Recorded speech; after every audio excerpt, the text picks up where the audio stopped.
Well, hello, this is Nitin Dahad, and I'm visiting the office of EInfochips today in Bangalore. We attended the NASSCOM Design and Engineering Services conference yesterday. One of the sponsors there was EInfochips, and I have with me Bharath Aitha, who's VP of Marketing at EInfochips. Hello, Bharath. Hi Nitin, how are you? Good. So before we start into our observations about what happened at the conference and generally, just tell me a little bit about InfoChips. Just give us a bit of a background. Oh, sure, wonderful. Uh, EInfochips, as you rightly said, we are essentially a design services company. So we help companies design, develop, test their products across multiple verticals. Sure. The company was founded in 1995 in Ahmedabad. Okay. But as we talk, we are a 3,500 engineers company. Right. And we got acquired by Arrow in 2018. Okay. So yeah, I mean that's now 6 years ago. Yes. And what are the key sort of strengths that you have, for example? Great. So talking about our strengths, our biggest strength is our ability to work across the complete product stack, right from silicon, hardware, firmware, application software, cloud and data analytics. Basically like a full stack, edge to cloud competencies, and understanding the OT/IT integration across both device and digital. That is really our strength, and that's where we really play. Okay. Now, this has been part of a trend in India, and I think that's what part of the conference this week has highlighted as well, the trend in India to do design services, engineering, and it's grown to a huge market. Just tell me a little bit about the landscape here in India. Sure. I mean, India is always known for great services. Started off with business process services maybe 20 years ago, then IT services, but now engineering R&D services has really picked up steam, and it's continued to grow, especially with all companies setting up their global capability centers. So. Yeah, the services sector is... That was a new acronym I heard yesterday. Oh, Global Capability Centers. Yes, yeah. I mean, people talk about different things, outsource, business process outsourcing and all that. But almost every company, every tech company these days is in India, for the availability of skilled resources and the expertise and experience. Given that sort of landscape where India has grown its strengths on doing this GCC, as you call it, what were your key observations, some of the sort of highlights? Because I think one of the things you told me and we saw is, although like we talk about design services, but there are also a lot of startups there doing very interesting things. And like in my previous interviews in India, and I think you talked about glass half empty or glass half full. I mean, there's one sort of side of the Indian ecosystem that says, oh, we're not good at innovation and creating our own products.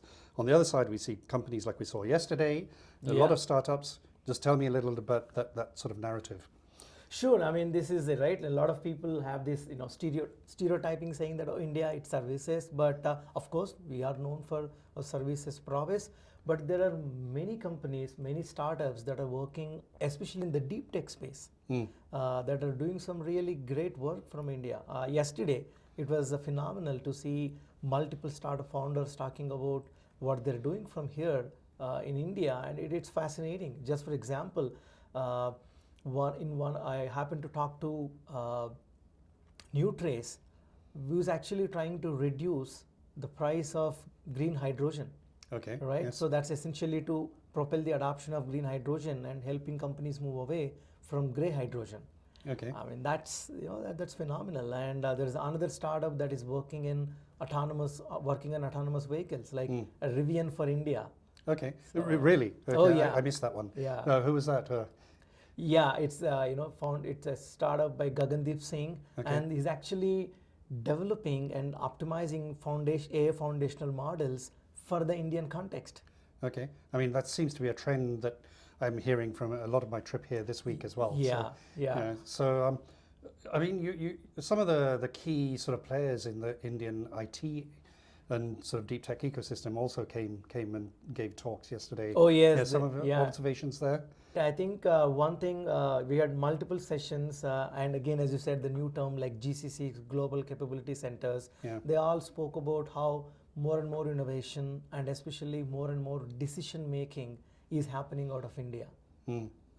Right? So it's no longer like a remote office, but it's more like, you know, decisions are being taken, entire products are being developed and conceptualized and delivered here. On that basis, I think in what you're seeing with your company, for example, what are the sort of interesting projects you've seen? You know, a bunch of interesting things. We very recently did work for, and I can take the customer name, it's in the public domain. We worked for a medical devices startup called Soft Acuity. Okay. Where we have completely, you know, the company is reimagining how an operation theater, you know, is visualized. Okay. So we are actually developing a smart surgical display platform, right, that has audio interface, video interface. It's more interactive. That's going to help, you know, the doctors, you know, with better capabilities, you know, for them to do surgery. Is that remote, or is that like within theatre itself? Oh, within the theatre itself. Okay. Right. So you can actually talk through audio, and then, you know, there are multiple interfaces. It is also will, you know, help you make the whole process a little more seamless. Okay. And so what were your challenges in sort of doing working on that project? Yeah, in many such projects, they happen to be like the world's first. Okay. So you're doing these things for the first time. The customer is yes. also doing for the first time. So you have to be a lot It's a more learning agile. process. Exactly. Okay. You have, you know, the classic case of fail fast, and then, you know, and then make sure that you learn from those mistakes, and make sure then you are also hitting the deadline. And is that deployed in theatres already? Oh yeah. Okay. Yeah. It's already being deployed. In India or worldwide, or? It's worldwide. Okay. It's a US-based company. Okay. Any other interesting things that you've been working on? That's one in the healthcare space. Now everybody talks about electrification, Yes. net zero, Yes. energy transition. We are working on projects where we are actually helping develop that battery energy storage solution for our customers. So that's, I find it fascinating, because as long as the human race there is always appetite for energy. Okay. And yeah. And so what would you say, I think, from what we saw yesterday, but also what you're seeing generally, it's not actually true that there's not innovation going on. There's a lot of innovation going on at the moment in products within India itself. Is that right? That is true. Yeah. That is true. And sometimes, you know, people think that services companies are also just about services, you know, just doing consulting services. But that's not entirely true. Even we also do develop solutions, or ready-to-use solutions that can be customized for a particular use case. Yeah. So Bharath, what excites you about your job? Excellent. So I'm an engineer. Yeah. I'm still an engineer by heart. Yeah. So what excites me is that every day I'm able to learn new technologies. I'm able to talk to more people, understand the innovation that's happening. So that is the most exciting part about my job, is just everyday exposure to new technologies. And in the semiconductor and electronic space, I think that's actually more apparent every day as we speak. Yes. Yeah, I mean, these days semiconductor is become like, you know, omnipresent. Yes. It's pretty much everywhere, and a lot of innovation is happening there. Okay. So it's a pretty exciting time. Well, Bharath, thank you very much. Thank you. Thanks, Nitin.